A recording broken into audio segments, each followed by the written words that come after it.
नमस्कार, स्वागत है आप सभी का। मैं हूं आपके साथ राजीव ढोंडियाल। सुबह के बज गए 11 और वक्त है प्रदेश प्लस का। शुरुआत प्रदेश प्लस की बड़ी खबर से। कोरोना पर आज प्रधानमंत्री नरेंद्र मोदी फिर से मुख्यमंत्रियों के साथ मीटिंग करने वाले हैं। मीटिंग में आज गृह मंत्री, रक्षा मंत्री भी बताया जा रहा है कि मौजूद रहेंगे। पीएम मोदी के साथ गृह मंत्री अमित शाह, रक्षा मंत्री राजनाथ सिंह भी मौजूद रहेंगे और आज ज्यादा केस आने वाले राज्यों के साथ प्रधानमंत्री बैठक करने वाले हैं। मीटिंग में कुल 15 राज्यों के सीएम शामिल होने वाले हैं। उत्तर प्रदेश के मुख्यमंत्री योगी आदित्यनाथ भी आज शामिल होंगे। वीडियो कॉन्फ्रेंसिंग के जरिए मीटिंग होने वाली है और अविनाश तिवारी हमारे संवाददाता और ज्यादा जानकारी के साथ जुड़ गए हैं। अविनाश, प्रधानमंत्री के साथ बताया जा रहा है कि रक्षा मंत्री और गृह मंत्री भी मौजूद रहेंगे, तो क्या कल की बैठक में भी वो मौजूद थे या आज की बैठक में ही विशेष तौर पर वो मौजूद रहेंगे? देखिए, अगर बात करें राजीव, तो आज की बैठक में विशेष तौर पे दोनों लोग मौजूद रहेंगे, गृह मंत्री अमित शाह और रक्षा मंत्री राजनाथ सिंह। क्योंकि अगर बात करें तो आज जो राज्यों के मुख्यमंत्रियों के साथ बातचीत होनी है वो सब हाई केसेस वाले राज्य हैं, चाहे वो उत्तर प्रदेश हो, चाहे वो दिल्ली हो, चाहे वो महाराष्ट्र हो, चाहे तमिलनाडु हो, चाहे राजस्थान हो। ये सारे हाई केसेस वाले जो है राज्य हैं। तो यहाँ पे किस तरीके से सिचुएशन को टैकल किया जाए, किस तरीके से और ज्यादा चीजों की जरूरत पड़ सकती है, इसलिए गृह मंत्री मौजूद रहेंगे। क्या सेना की भी मदद ली जा सकती है, यानी कि रक्षा मंत्रालय की तरफ से जो कुछ मदद दी जा सकती है, तो इसको लेकर रक्षा मंत्री भी मौजूद रहेंगे। ये काफी महत्वपूर्ण बैठक है क्योंकि इन्हीं राज्यों में लगभग अगर देखें तो 80% केस है। तो इसीलिए इन राज्यों के साथ आज जो महत्वपूर्ण बैठक हो रही है इसमें रक्षा मंत्री और गृह मंत्री दोनों मौजूद रहेंगे। जी अविनाश, आप नजर बनाए रखें और अपडेट्स आप बताते रहे, हम आपके पास लौटेंगे फिर से आपका इस तमाम जानकारी के फिलहाल धन्यवाद। तो ये मीटिंग महत्वपूर्ण और इसमें रक्षा मंत्री राजनाथ सिंह और गृह मंत्री अमित शाह भी मौजूद रहेंगे। कल जो बैठक हुई थी उसमें वो राज्य जुड़े थे जहां से कम केसेस हैं लेकिन कम। आज जो राज्य जुड़ने वाले हैं वहां से बहुत से केसेस आए, ज्यादा केसेस आए, राज्य भी बढ़े और केसेस भी ज्यादा। तो ऐसे में रक्षा मंत्री और गृह मंत्री मौजूद रहेंगे कि केंद्र और किस तरह से मदद कर सकता है और क्या सेना की मदद ली जा सकती है या फिर नहीं। कोरोना से जुड़ी हुई ही कानपुर से बड़ी खबर मिल रही है। 10 नए कोरोना संक्रमित मरीज कानपुर में मिले। कानपुर में केसेस आए हैं, 10 नए कोरोना केसेस मिले हैं। जिले में 773 मरीजों की संख्या पहुंच गई है। 773 कानपुर का ये आंकड़ा है। अब तक 27 मरीजों की कानपुर में मौत भी हो गई है और सिलसिला बदस्तूर चल रहा है। प्रभात हमारे संवाददाता और ज्यादा जानकारी के साथ जुड़ गए। प्रभात, जो 10 पॉजिटिव केसेस आए इनके बारे में ज्यादा जानकारी दीजिए। जी बिल्कुल, आपको बताना चाहूंगा कि जून का महीना जो है वो कानपुर के लिए काफी समस्या लेकर आया है, जिस तरह से लगातार 2 हफ्तों से तेजी से कोरोना पॉजिटिव मरीजों की संख्या में इजाफा हो रहा है। तो वहीं देर रात एक बार फिर से जब रिपोर्ट आई है तो 10 नए केस आए हैं। और ये सबसे अहम बात कि जिस तरह से जब कानपुर के हॉटस्पॉट थे वो कम होने लगे थे, लेकिन अब जो भी केस आ रहे हैं वो अलग अलग क्षेत्रों से आ रहे हैं। अगर इन नए केसों की बात की जाए तो ये कानपुर के जो गोविंद नगर इलाका है, विदनू है, बिल्लौर है, कटवन है, तो अलग अलग क्षेत्रों से सामने आ रहे हैं। तो जो प्रशासन के लिए बड़ी समस्या बना हुआ है। वहीं अगर कुल केसों की बात की जाए तो अब कानपुर में कुल केसों की संख्या 773 हो गई है। तो वहीं एक्टिव केस जो है वो 300 के पास पहुंच गए। तो मरने वालों की संख्या की अगर बात की जाए तो 27 लोगों की अब तक मौत हो चुकी है। तो साथ ही कानपुर के लिए जो समस्याएं हैं वो लगातार बढ़ती जा रही हैं, जो प्रशासन के लिए भी समस्या बनी हुई है। तो वहीं हॉटस्पॉट की जो संख्या है वो भी तेजी से बढ़ रही है और कानपुर के सभी जो एरिया है वहाँ से इस तरह के मामले सामने आ रहे हैं। अब सरकारी दफ्तरों की बात की जाए तो सरकारी दफ्तरों तक कोरोना की जो दस्तक है वो पहुंच गई है। कानपुर यूनिवर्सिटी में भी कोरोना के संक्रमित मरीज पाए गए हैं। तो नगर निगम और कचहरी में पाए जाने के बाद कचहरी में भी काफी असमंजस की स्थिति बनी हुई है। लगातार वहाँ पर लोग ठीक है प्रभात, जी आपका इस तमाम जानकारी के लिए धन्यवाद। तो 773 मरीजों की संख्या पहुंच गई है और सिलसिला लगातार बढ़ रहा है। इस बीच में बहुत बड़ी खबर, भारत चीन सीमा पर झड़प के बाद गुस्साए कानपुर वासियों ने किदवई नगर में प्रदर्शन किया है। इलाके के लोगों ने चाइनीज टीवी को जला दिया, विरोध जताया गया है। इस दौरान लोगों ने चीनी राष्ट्रपति शी जिनपिंग और चीन की सेना के खिलाफ जमकर नारेबाजी की है। लोगों का गुस्सा फूट रहा है, लोगों का गुस्सा अब सड़कों पर दिख रहा है। देखिए, सोशल डिस्टेंसिंग का भले लोग पालन नहीं कर रहे हैं, लेकिन ये गुस्सा है चीन के लिए, चीन के प्रोडक्ट्स के लिए कि हम उसके प्रोडक्ट्स को खरीदते हैं। वो सबसे ज्यादा निर्यात करता है, उसका सामान हम खरीदते हैं। तो ऐसे में चीन भारत के साथ ही पीठ पर वार कर रहा है, इस तरह का काम कर रहा है। विश्व में इस वक्त हर देश चीन के कोरोना वायरस से परेशान है और उसी से ध्यान भटकाने के लिए वो इस तरह की गतिविधियां करवा रहे हैं। और लोगों ने देखिए गुस्सा जाहिर किया, गुस्सा जताया। ये तस्वीरें लोगों ने जो चाइनीज प्रोडक्ट्स हैं वो जलाए। इस बीच में आगे एक और बड़ी खबर दे दें। इसी झड़प से जुड़ी महत्वपूर्ण जानकारी मिल रही है कि अब अलर्ट पर है सेना, अलर्ट पर है।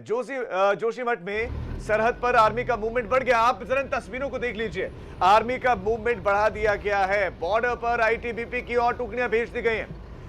अब एरिया क्षेत्र की छावनियों को अलर्ट पर रखा गया है। चमोली के माणा, बाराहोती, रिमखिम और उत्तरकाशी में सेना तैनात कर दी गई है। मूवमेंट ज्यादा बढ़ गए, ज्यादा मूवमेंट बढ़ गए और इसके पीछे की वजह कुछ और नहीं, सिर्फ और सिर्फ चीन की चालबाजियां हैं, चीन की वो गुस्ताखियां हैं जो वो कर रहा है और चीन ने जो कदम उठाया है जिसमें हमारे 20 जवान शहीद हो गए हैं, उसके बाद से अब जो चीन बॉर्डर है, जो उत्तराखंड से लगती हुई चीन की सीमाएं हैं, वहां पर सेना की मूवमेंट बढ़ गई है। सेना को आईटीबीपी के टुकड़ी को, अतिरिक्त टुकड़ी को भेजा जा रहा है और आप इन तस्वीरों से अंदाजा लगा सकते हैं कि मूवमेंट बढ़ाई गई है। भारत अलर्ट पर है और भारत ने सैनिकों को खुली छूट दे दी है कि अगर चीन की तरफ से कोई गुस्ताखी होती है, कोई कदम उठाया जाता है तो उसी तरह से जवाब देना है, पीछे नहीं हटना है।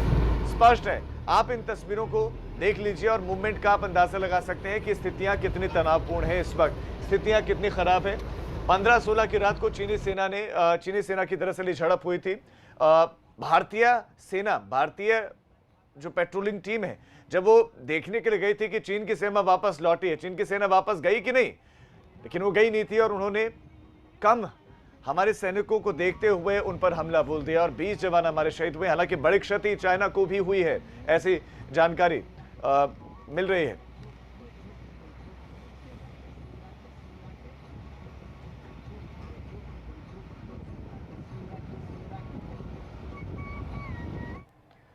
खबर अब कानपुर देहात से, जहां के शिमली कोतवाली इलाके के राजपुर में संदिग्ध परिस्थितियों में कुएं में युवक का शव पड़ा मिला है। उसके शरीर पर चोटों के निशान भी मिले हैं।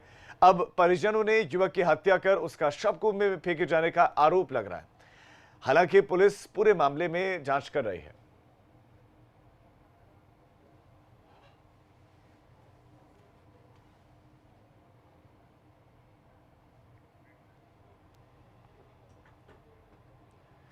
श्रावस्ती में एक 5 साल की बच्ची की ईंट से कुचलकर निर्मम हत्या कर दी गई। असल में बीते 24 घंटे से ये बच्ची गायब थी, जिसके बाद उसका शव पुलिस को चौकी परिसर में ही मिलने से हड़कंप मच गया।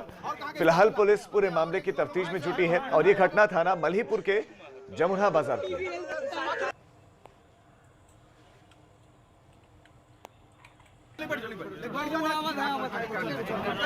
और कहाँ के इसके परिवार के? अरे और एक दो लोग ऐसा है वहाँ।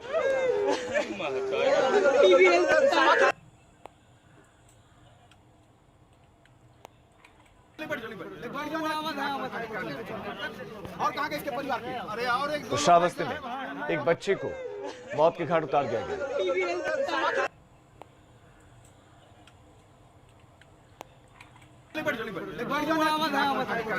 तो पुलिस मामले की जांच कर रही है। अरे और एक दो लोग ऐसा है वहाँ।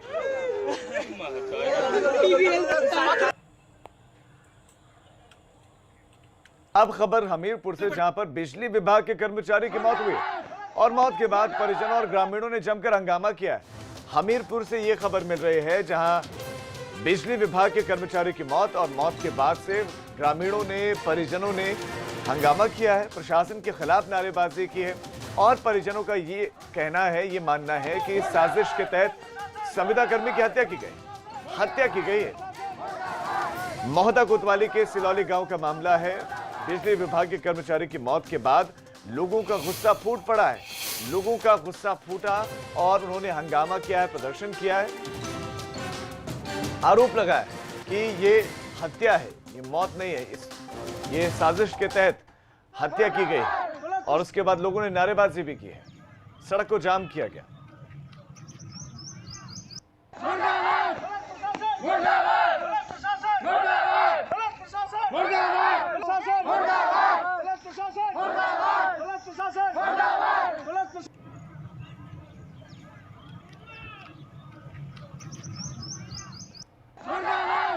अरुण हमारे संवाददाता इस खबर पर अब आपको और ज्यादा जानकारी देंगे। अरुण, दर्शकों ने गुस्सा देख लिया, ग्रामीणों का, परिजनों का।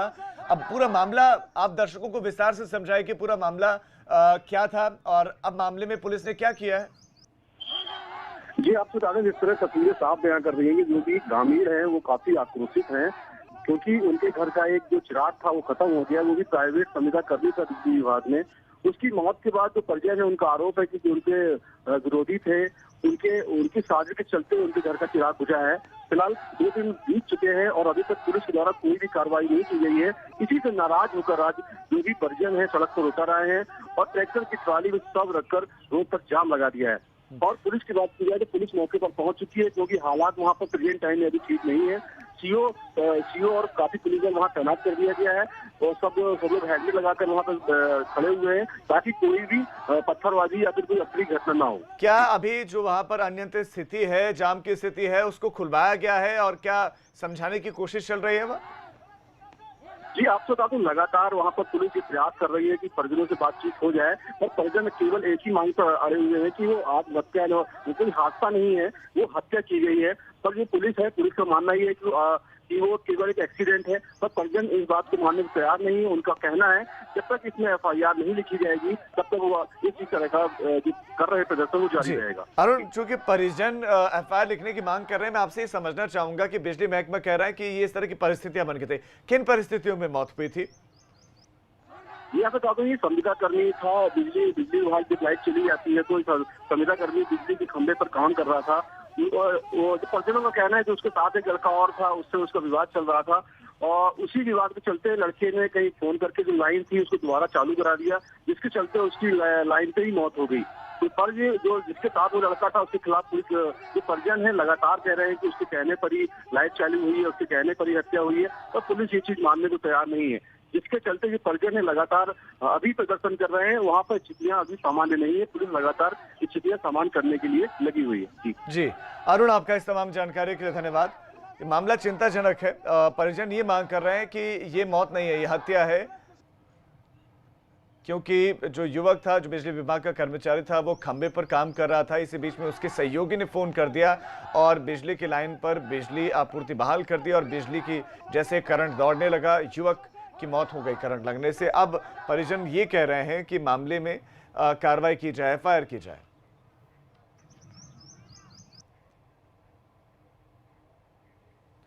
हरिद्वार के बादराबाद थाने में स्थित एक जया मैक्सवेल हॉस्पिटल में नवजात शिशु की मौत के बाद परिजनों ने जमकर हंगामा किया।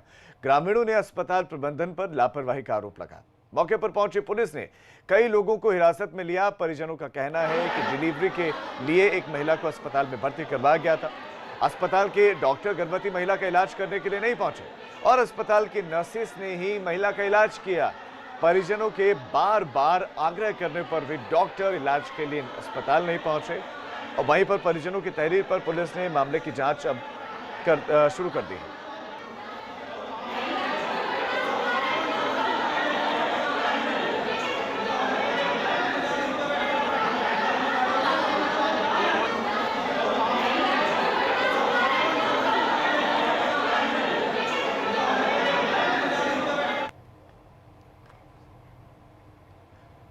गोरखपुर में फर्जी अधिकारी बनकर प्रमोशन के नाम पर प्रलोभन देकर धन उगाही करने वाले शातिर को सिटी पुलिस ने गिरफ्तार कर लिया है। आरोपी लंबे समय से बिहार का DIG और डिप्टी कमिश्नर बताकर प्रमोशन का लालच देकर धन उगाही करता था। पुलिस को उसकी काफी दिनों से तलाश भी थी, लेकिन गोरखपुर की बड़हलगंज पुलिस ने सर्विलांस के माध्यम से इस आरोपी को ट्रेस किया। तर दबोचा शातिर पर मुख्यमंत्री के जनता दर्शन का अधिकारी बताकर भी लोगों से पैसे उगाही करने का आरोप है।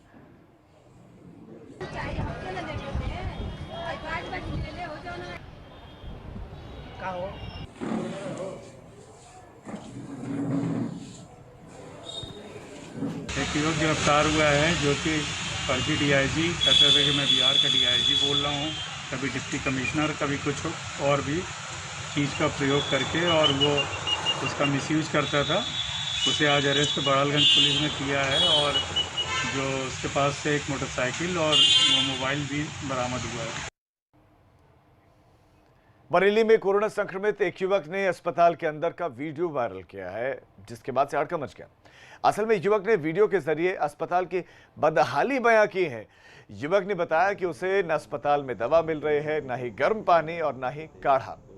आपको बता दें कि बिहार के रहने वाले युवक को बरेली में संक्रमित पाया गया था, जिसके बाद उसे एनी रेलवे अस्पताल में आइसोलेट किया गया था। लेकिन अस्पताल की बदहाल स्थिति को ये युवक कुछ यूं वीडियो में दर्शा रहा है।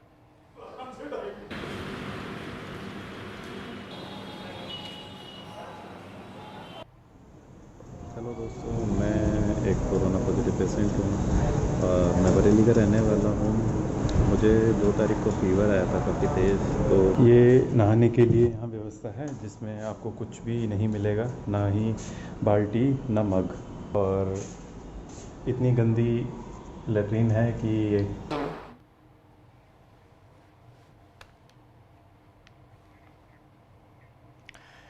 दिल्ली का रुख कर रहे हैं, जहां पर कोरोना का इलाज कर रहे डॉक्टर्स पर सुनवाई। सुप्रीम कोर्ट में उनकी सुविधाओं के बारे में सुनवाई चल रही है, सुनवाई जारी है। बड़ी खबर दिल्ली से, कोरोना का जो भी डॉक्टर्स इलाज कर रहे हैं उनकी सुविधाओं के बारे में सुनवाई सुप्रीम कोर्ट में चल रही है। कोरोना कर्मचारियों को नियमित वेतन नहीं मिल रहा है, सुप्रीम कोर्ट की टिप्पणी। कोरोना कर्मचारियों को नियमित वेतन नहीं मिल रहा है। और ज्यादा अपडेट के साथ हमारे संवाददाता अविनाश जुड़ गए। अविनाश, क्या क्या टिप्पणियां सुप्रीम कोर्ट ने की है, सुनवाई में क्या रहा है?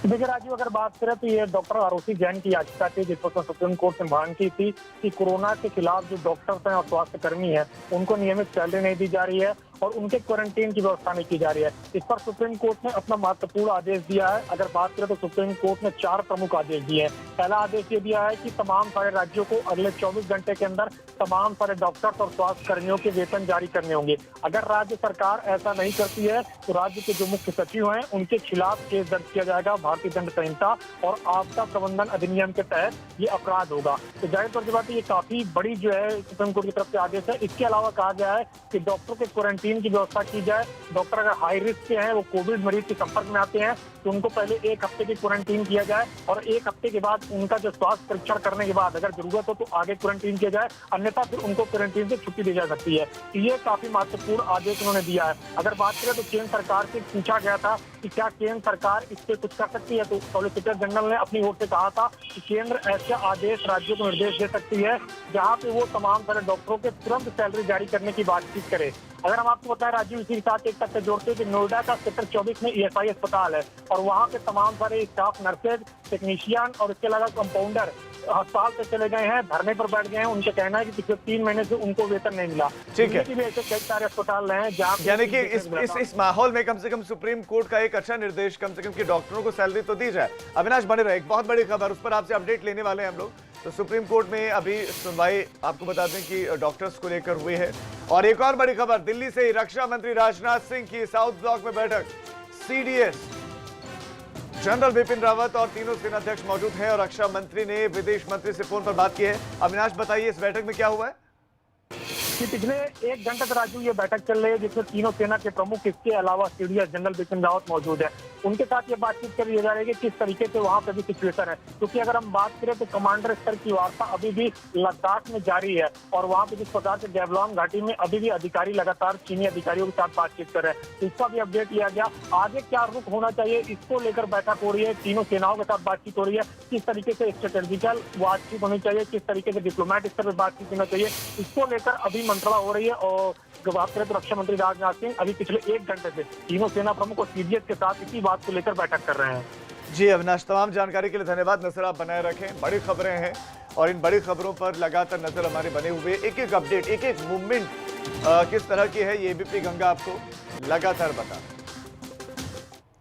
फिरोजाबाद में भीषण गर्मी के कारण अब नहर का पानी सूख चुका है। हालांकि पानी सूखना चिंता की बात नहीं, बल्कि चिंता की बात तो यह है कि उसके अंदर मौजूद मगरमच्छ अब सड़क पर आ गए, जो कि किसी के लिए भी घातक सिद्ध हो सकता है।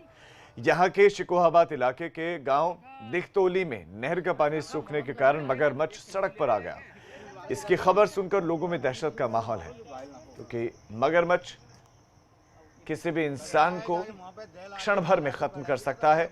और इस मगरमच्छ को आप देखिए, ये खेतों में है।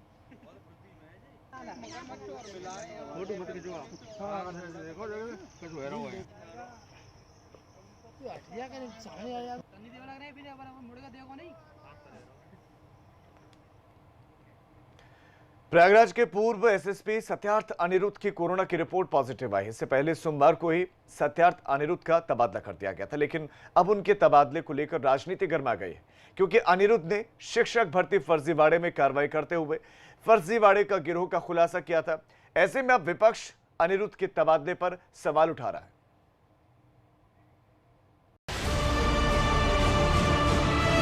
उत्तर प्रदेश के 69,000 सहायक शिक्षक फर्जीवाड़े का खुलासा करने वाले प्रयागराज के एसएसपी सत्यार्थ अनिरुद्ध पंकज का तबादला कर दिया गया है, लेकिन आईपीएस अफसर सत्यार्थ अनिरुद्ध को पद से हटाए जाने का मामला अब तूल पकड़ता जा रहा है। इस आईपीएस अफसर ने 69,000 सहायक शिक्षक भर्ती में फर्जीवाड़े में अपनी टीम के साथ मिलकर कई बड़े खुलासे और गिरफ्तारियां की थीं। प्रयागराज के एसएसपी सत्यार्थ अनिरुद्ध पंकज को रातों रात उनके पद से हटाए जाने पर कोहराम मच गया है। सरकार ने जहां उन्हें हटाए जाने की वजह साफ नहीं की है, तो वहीं विपक्षी पार्टियों को इसके बहाने अपनी राजनीतिक रोटियां सेकने का मौका मिल गया है। प्रयागराज के एसएसपी पद से हटाए जाने के बाद सत्यार्थ अनिरुद्ध को अभी नई तैनाती नहीं दी गई है। उनकी जगह पीलीभीत के एसपी अभिषेक दीक्षित को प्रयागराज की कमान सौंप दी गई है। इसी बीच आईपीएस सत्यार्थ अनिरुद्ध के दोस्त के कोरोना संक्रमित होने के बाद उन्हें भी कोरोना वार्ड में भर्ती करवा दिया गया है। फिलहाल एक दोस्त और गनर की कोरोना रिपोर्ट पॉजिटिव आने के बाद सत्यार्थ अनिरुद्ध पंकज का मेडिकल टेस्ट किया गया है और उन्हें प्रयागराज के सरकारी अस्पताल के कोरोना सस्पेक्टेड वार्ड में भर्ती कराया गया है। लेकिन अचानक एक तेज तर्रार अफसर के तबादले को शिक्षक भर्ती मामले में की गई कार्रवाई से जोड़कर देखा जा रहा है।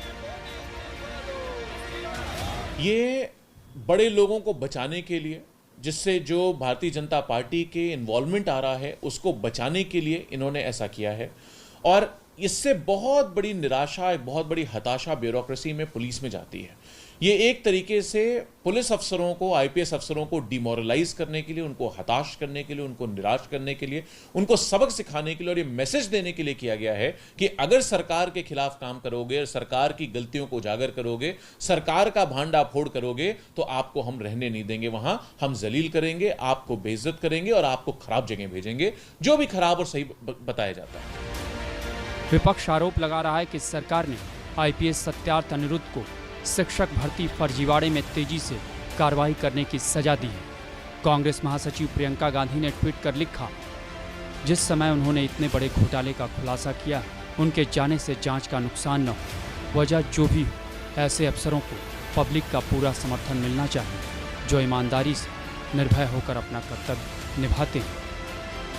सरकार की मंशा स्पष्ट हो गई। वो सही बात है कि जो आदरणीय प्रियंका गांधी जी ने कहा कि बड़े नामों को बचाने के लिए सरकार अब इस स्तर पर उतर आई है, ये बहुत ही दुखद है।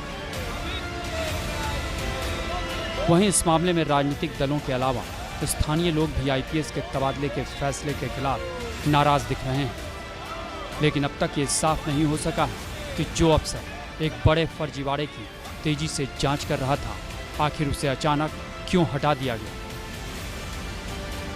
प्रयागराज से एबीपी गंगा के लिए मोहम्मद मोइन की रिपोर्ट।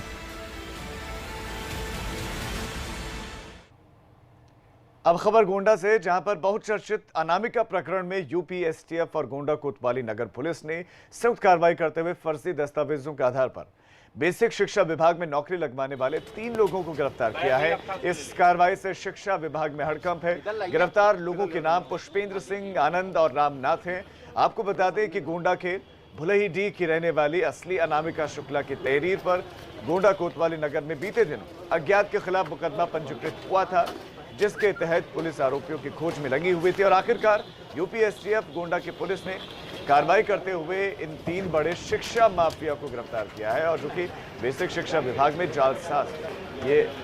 जालसाजी कर नौकरी दिलाने का काम किया करते थे। और इस पूरे मामले में अब एक टीम गठित कर जिले में नियुक्त हुए शिक्षकों के दस्तावेजों की जांच भी शुरू कर दी गई है। और आज जैसा कि आप लोगों को पता होगा कि अनामिका शुक्ला, जिसने पूरे प्रदेश में तहलका मचा रखा है फर्जीवाड़ा के चक्कर में, उसी के परिप्रेक्ष्य में सहायक जिला बेसिक शिक्षा अधिकारी ने मुझे पर्यवेक्षक के नामित करते हुए गोंडा जनपद के अंदर जितने भी कस्तूरबा बालिका छात्रावास में लोगों की नियुक्ति की गई है उनके मूल प्रमाण पत्रों का वेरिफिकेशन करने के लिए किया गया है। हरदोई में एक महिला से गैंगरेप की घटना सामने आई है। पीड़ित महिला बेहोशी की हालत में खेतों में पड़ी मिली। इलाज के लिए सीएचसी में भर्ती करवाया गया। इस मामले में पीड़ित महिला के पति ने गांव के ही 5 लोगों के खिलाफ गैंगरेप का आरोप लगाया है और 5 के खिलाफ मुकदमा दर्ज करवाया है। बताया ये जा रहा है कि पीड़ित महिला घर में अकेली थी, तभी कुछ लोग उनके घर में घुस आए और घटना को अंजाम देकर महिला को बेहोशी की हालत में फेंककर फरार हो गए। महिला के द्वारा 5 लोगों के विरुद्ध गलत काम पे जो है एप्लीकेशन दी गई थी, जिसपे कि थाना हरपालपुर पे जो है मुकदमा कायम करके विवेचना जारी है। अलीगढ़ में एक व्यापारी के अपहरण का मामला सामने आया। घटना अलीगढ़ के इगलास थाना इलाके की है, जहां पर एक स्टील फैक्ट्री के मालिक को पुलिस वर्दीधारी बदमाशों ने रोक लिया और खुद को क्राइम ब्रांच की टीम का बताकर अपहरण कर लिया। घटना उस वक्त हुई जब फैक्ट्री मालिक सुरेंद्र जिंदल अपनी गाड़ी से फैक्ट्री जा रहे थे। तभी रास्ते में बदमाशों ने उनकी गाड़ी को ओवरटेक करते हुए रोक लिया और गाड़ी में जबरदस्ती बिठाकर हाथरस की ओर ले गए। बदमाशों ने पीड़ित के घर पर 20 लाख रुपए की फिरौती की मांग की थी। बाद में 6 लाख रुपए देने पर व्यवसायी को इगलास हाथरस रोड पर ही छोड़कर फरार हो गए। पीड़ित ने बदमाशों से छूटने के बाद मामले की तहरीर इगलास थाने में दी है, जिसके बाद पुलिस कार्रवाई की बात कर रही है।